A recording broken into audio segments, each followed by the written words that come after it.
Good morning.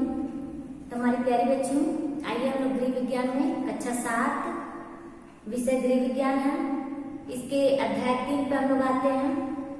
पाठ का नाम है पोषक तत्व और पोषण। तो पोषक तत्व क्या है और पोषण क्या है, इसके बारे में हम लोग जानेंगे।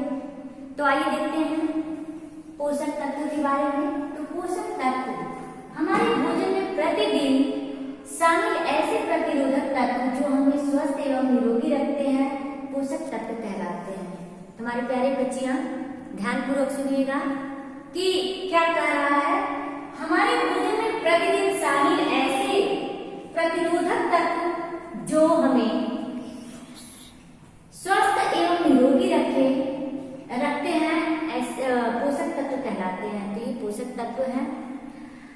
पोषक तत्व भोजन में कार्बोहाइड्रेट, प्रोटीन, वसा, विटामिन, खनिज लवण एवं जल इत्यादि पोषक तत्वों में शामिल होते हैं।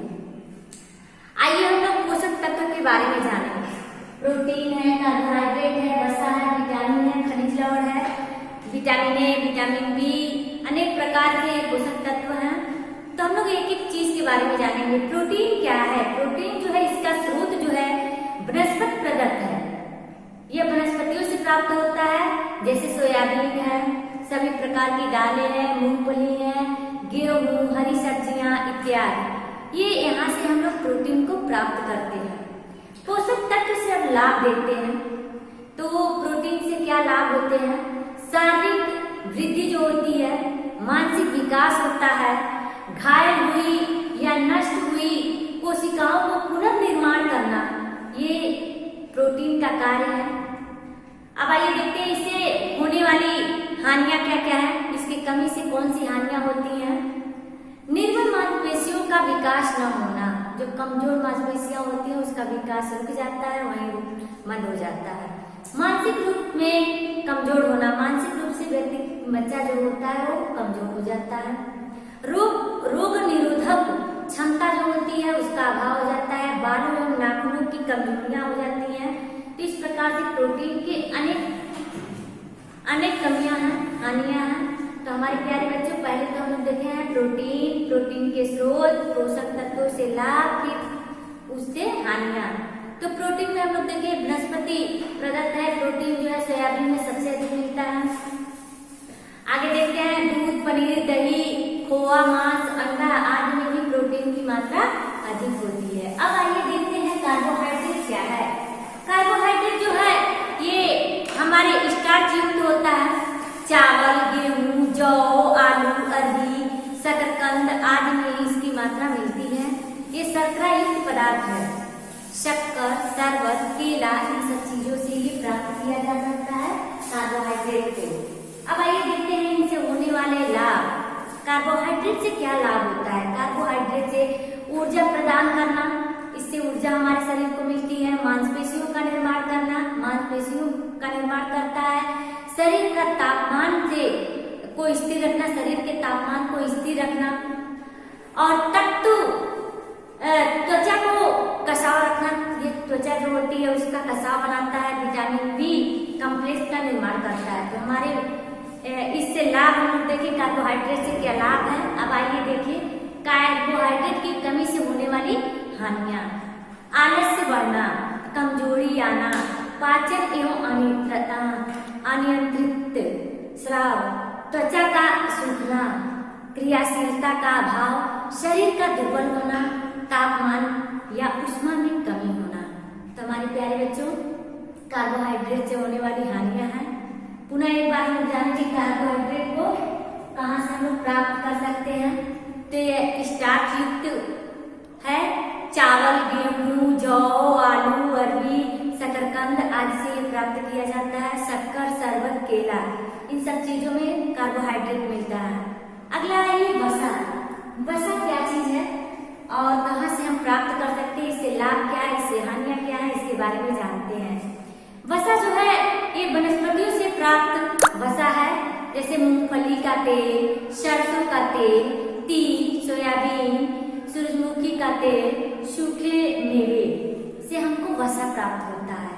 पशुओं से भी प्राप्त किया जा सकता है वसा, जैसे दूध, मक्खन, दही, घी, अंडा, मछली, का तेल इत्यादि में भी वसा मिलता है।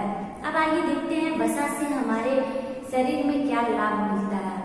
ऊर्जा प्रदान करता है, हमारे शरीर को वसा जो है ऊर्जा प्रदान करता है, शरीर के तापमान को नियंत्रित रखता है, त्वचा को चिकना एवं कांतिमय बनाता है, सुंदर बनाता है, शरीर को सुडौल बनाना इसका कार्य है।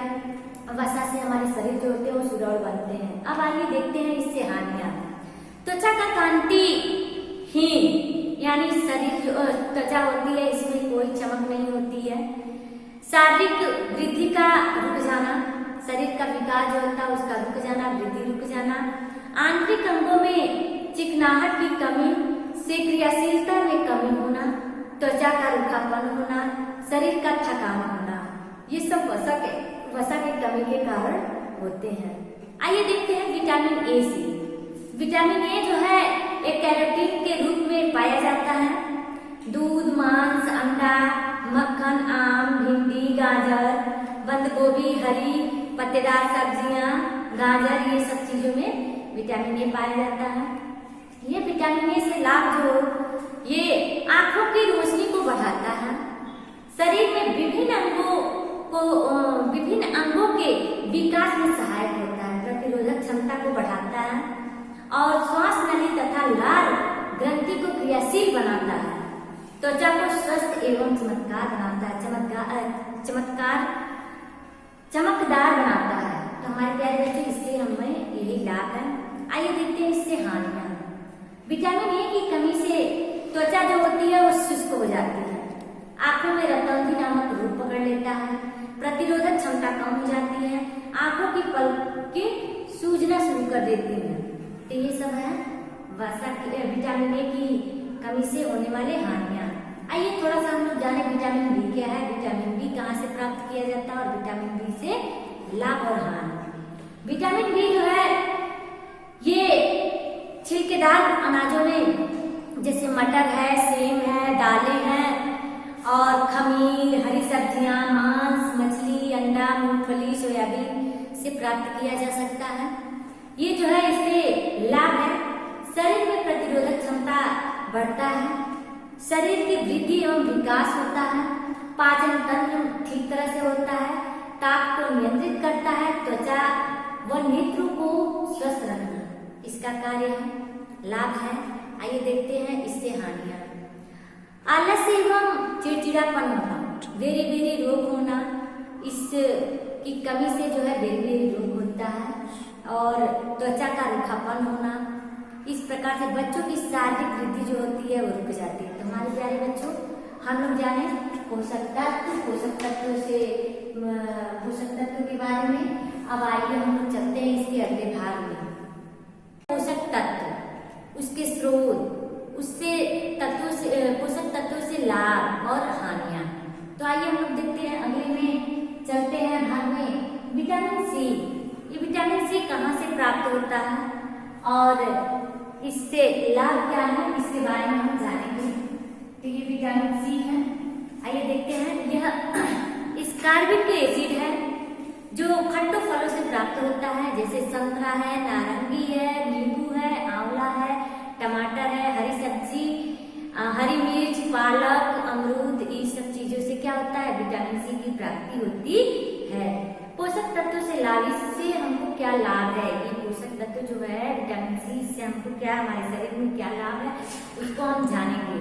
यह दांतों व मसूड़ों में मजबूती लाती है, घाव को जल्दी ठीक करता है, भरता है, रक्त कोशिकाओं की वृद्धि करती है, कोशिका श्वसन एवं एंजाइम्स की क्रियाओं में सहायता प्रदान करता है, एड्रिनल ग्रंथि के स्राव में सहायक है। तो इससे हमको लाभ लेना है। अब आइए देखते हैं इससे हानियां। तो यह दांतों और मसूड़ों से खून आना, कमजोर कर देना, ब्रश करने के बाद ब्लड आना, इसकी कमी से होता है। स्कर्वी नामक रोग होती है और कमजोर होना, धीरे धीरे सर्दी जुकाम पकड़ना, शरीर जो कमजोर हो जाता है, जोड़ों में दर्द होता है, घाव का शीघ्र नहीं भरना होता है, इस प्रकार की अनेक हानियां होती हैं। अब आइए अगले में हम लोग चलते हैं विटामिन डी कहाँ से प्राप्त होता है। एक कैल्सिफेरॉल है यह 50% विटामिन जो है सूर्य की रोशनी, सूर्य की किरण से मिलता है। मछली, दूध, दही, मक्खन से प्राप्त किया जाता है। आइए देखते हैं इसके लाभ। शरीर में कैल्शियम की तथा फास्फोरस के लवणों को शोधित करते हैं, सहायक होते हैं, खोजते हैं। ये कैल्शियम से तथा फास्फोरस के लवणों से शोधित करने में सहायक करते हैं। दांतों और हड्डियों को मजबूत बनाते हैं। रक्त के क्षारीय तत्वों को नियंत्रित करते हैं। आइए देखते हैं इससे हानियां। तो विटामिन सी से हमारे शरीर में जो है बच्चों के रिकेटस यानी सूखा रोग नामक बीमारी होती है। शरीर की हड्डियां जो होती हैं विकृत हो जाती हैं, कमजोर हो जाती हैं, टेढ़ी मेढ़ी हो जाती हैं और भूख नहीं लगता है। तो इसकी कमी से यही रोग होते हैं। तो हमारे प्यारे बच्चों, अब आइए आगे हम देखते हैं विटामिन ई। विटामिन ई की प्राप्ति कहाँ से होती है? एक विटामिन ई जो है टोकोफेरॉल है। यह मांस, मछली, अंडा, दूध, मेवा, घी, गेहूं, सूखे अंकुरित चना और जो है फल, सब्जी, घी, तेल इत्यादि से प्राप्त किए जाते हैं।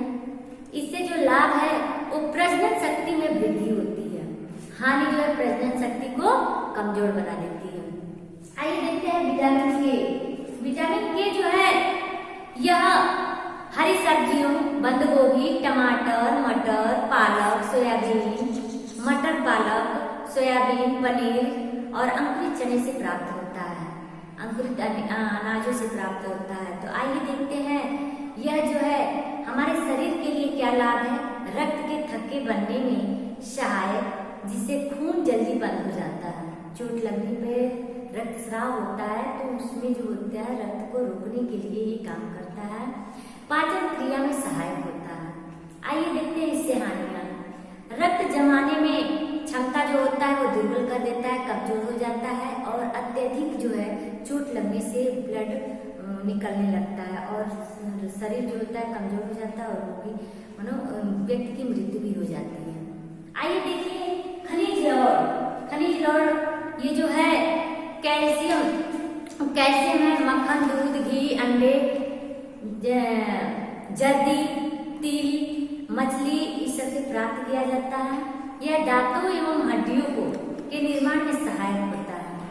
हृदय गति को नियंत्रित एवं सामान्य रखना इसका कार्य है।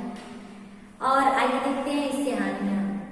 इससे जो होता है सूखा रोग होने की स्थिति बन जाती है। बुढ़ापे में ऑस्टियोमलेशिया नामक रोग होता है और शरीर की सचमुच विकास जो होता है वो रुक जाती है। आइए देखते हैं लौह तत्व। लौह तत्व जो है वनस्पतियों से प्राप्त हरी सब्जी, अनाज, दालें, मेवे, सेब, मटर, आलू, शकरकंद, अनार, अमरूद, मुनक्का, गुड़ इत्यादि से प्राप्त होता है। पोषक तत्व से लाभ। इस खनिज लौह तत्व से जो है ये लौह तत्व पोषक तत्व है। इससे हमारे शरीर के लिए क्या लाभ होता है? तो रक्त में हीमोग्लोबिन की मात्रा को बढ़ाकर ऑक्सीजन ग्रहण करने में सहायक होता है। शरीर को स्वस्थ रखना एवं शक्ति प्रदान करना इसका कार्य है। आइए देखते हैं हानियां। एनीमिया जो रक्त की कमी से होने वाला रोग है, ये एनीमिया नामक रोग पकड़ लेता है। हृदय की धड़कन जो होती है वो बढ़ जाती है। शरीर कमजोर व पीलापन पड़ जाता है इसकी कमी से। आइए देखते हैं आयोडीन। जैसा कि हम लोग पहले लेसन में भी पढ़े थे आयोडीन के बारे में, आइए हम इसमें भी देखते हैं। ये जो आयोडीन होता है ये सलगम, दूध, मांस, मछली, प्याज से प्राप्त होता है। इससे लाभ हमारे शरीर को होता है थायराइड ग्रंथि का नियंत्रण करना, कैल्शियम एवं वसा के उचित उपयोग में सहायक करना, त्वचा एवं बाल नाखून को स्वस्थ रखने में सहायक होते हैं। इससे होने वाली कमियां और हानियां देखें। गले में घेंघा यानी गले की ग्रंथि जो होती है वो फूल जाती है, सूजन हो जाता है और बड़ा सा निकल जाता है, जिसको घेंघा नामक रोग कहते हैं। शारीरिक मानसिक विकास रुक जाता है। तो हमारे प्यारे बच्चियों, हम लोग ये रहा पोषक तत्वों के बारे में जाने, उससे लाभ और हानि के बारे में जाने। तो आइए देखते हैं भोजन में पाए जाने वाले तत्व। भोजन में कौन कौन से तत्व पाए जाते हैं, कौन महंगे तत्व है पदार्थ है और कौन भोज्य पदार्थ सस्ते हैं, इसके बारे में भी थोड़ा सा हम लोग जानेंगे। तो देखते हैं भोजन में पाए जाने वाले तत्व। यह है भोजन में पाए जाने वाले तत्व के बारे में जानते हैं। वसा, कार्बोहाइड्रेट, प्रोटीन, खनिज लवण और विटामिन, ये सब भोजन से प्राप्त किए जाते हैं, भोजन में पाए जाते हैं ये तत्व। आइए देखते हैं अब महंगे भोज्य पदार्थ। महंगे भोज्य पदार्थ में घी, अंडा, मांस, मछली, चीनी, सूखे मेवे, मिठाई, पनीर, अंडा, मांस, मछली, ये सब चीजें क्या होती हैं, ये सब महंगे में आते हैं। सस्ते भोज्य पदार्थ में आते हैं वनस्पति तेल व घी, आलू, जौ, बाजरा, गुड़, दालें, चावल, हरी सब्जी, मूंगफली, सोयाबीन, खरबूज, तरबूज, मूंगफली, गाजर, ककड़ी, ये सब चीजें जो होती हैं सस्ते पदार्थ हैं। अब आइए हमारे प्यारे बच्चों, हम लोग जाने कि संतुलित आहार किसे कहते हैं। संतुलित आहार सभी तत्वों से संपूर्ण वह भोजन है जो शरीर की समस्त आवश्यकताओं की पूर्ति करता है, उसे ही हम संतुलित आहार कहते हैं। आइए देखते हैं कि दूध को संपूर्ण आहार क्यों कहा गया है। तो दूध को हम संपूर्ण आहार क्यों कहते हैं, इसके बारे में हम जाने। दूध को संपूर्ण आहार क्यों कहा गया? दूध को संपूर्ण आहार इसलिए कहते हैं क्योंकि इसमें सभी प्रकार के आवश्यक पौष्टिक तत्व पाए जाते हैं, इसलिए दूध को जो है वो संपूर्ण आहार कहते हैं। अब आइए देखते हैं कि हमारे शरीर में जो है जल की क्या आवश्यकता है। जल शरीर में भोजन को पचाने के एवं उसे तरल बनाकर आवश्यक पोषक तत्वों को उसके निश्चित अंगों तक पहुंचाने का कार्य करता है। यह अवशिष्ट पदार्थ को मल मूत्र या पसीने के रूप से चाहे माध्यम से बाहर निकालता है, शरीर को मुलायम तथा कांतिवान बनाता है। तो सामान्यतः व्यक्ति को प्रतिदिन 10 से 12 गिलास पानी पीना चाहिए। तो हमारे बच्चों, ये था हमारा पाठ का नाम पुनः फिर देख लेते हैं, पोषक तत्व और पोषक। तो इन सब चीजों के बारे में हम लोग क्रमशः देख लिए हैं, भाग 1, भाग 2, भाग 3 के अंतर्गत। अब यही हमारा यह लेसन जो है, यह पाठ जो है समाप्त होता है।